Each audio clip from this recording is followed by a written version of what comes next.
بسم اللہ الرحمن الرحیم۔ رسول اللہ صلی اللہ علیہ وآلہ وسلم نے ارشاد فرمایا، سرکہ بہترین سالن ہے۔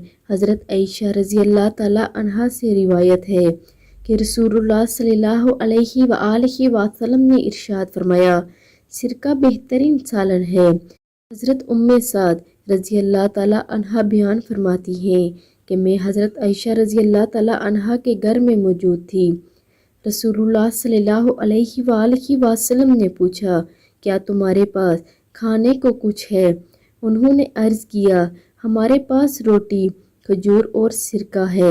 رسول اللہ صلی اللہ علیہ وآلہ وسلم نے ارشاد فرمایا، بہترین سالن سرکہ ہے۔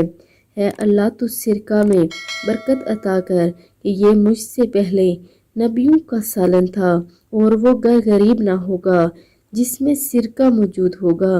سرکہ مختلف چیزوں سے تیار کیا جاتا ہے، گنے کے رس، جامن، انگور، کشمش، گندم اور جو سے۔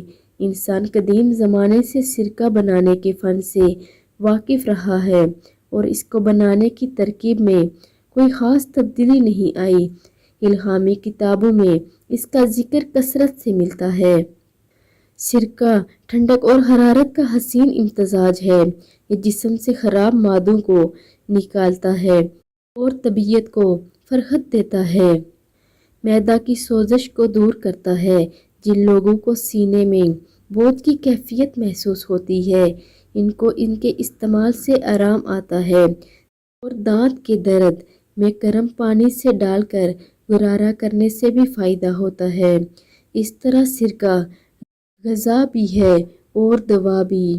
آپ سب بھی ویڈیو کو آگے لازمی شیئر کریں۔ جزاک اللہ۔